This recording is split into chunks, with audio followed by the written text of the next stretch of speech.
Баршаңызға сәлем. Бүгін осындай кереметтей болып шығатын жұмсақ кексті дайындайтын боламыз. Видеомды аяғына дейін көріңіздер. Барлығыңызға ұнайтынын сөзсіз. Балдарыңызға жасап берсеңіздер, өте керемет сүйсініп жеп қоятын болады. Және де осындай барни тәріздес етіп пісіретін боламыз.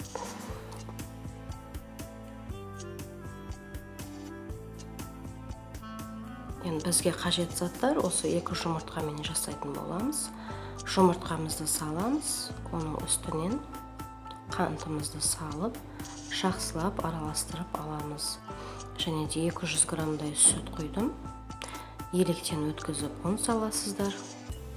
Барлығын жақсылап біркелкетіп араластырып аламыз.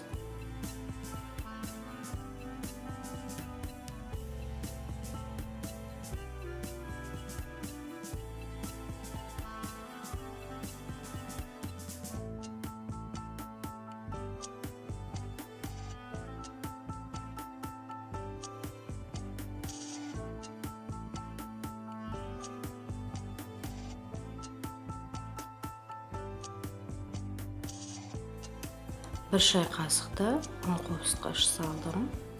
Яғни разрыхлите саласыздар. Және де үстінен 100 граммдай сұйық майды құйып араластырып жібереміз.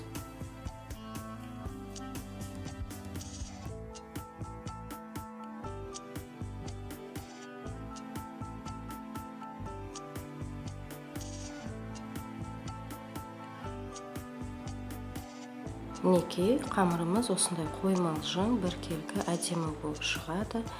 Енді бұларды өздеріңіз қалаған формаларға құйып, пісіріп алсаңыздар болады.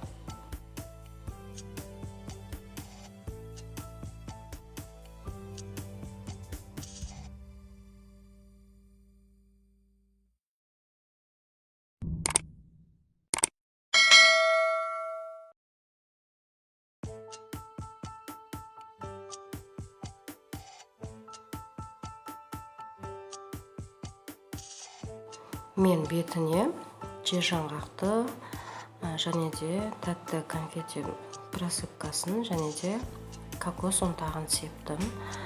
Қаласаңыздар сеппесеңіздер де болады, өзі көтеріліп әдемі болып шығатын болады. 180 градуста 30-35 минуттың ішінде пісіп шығады.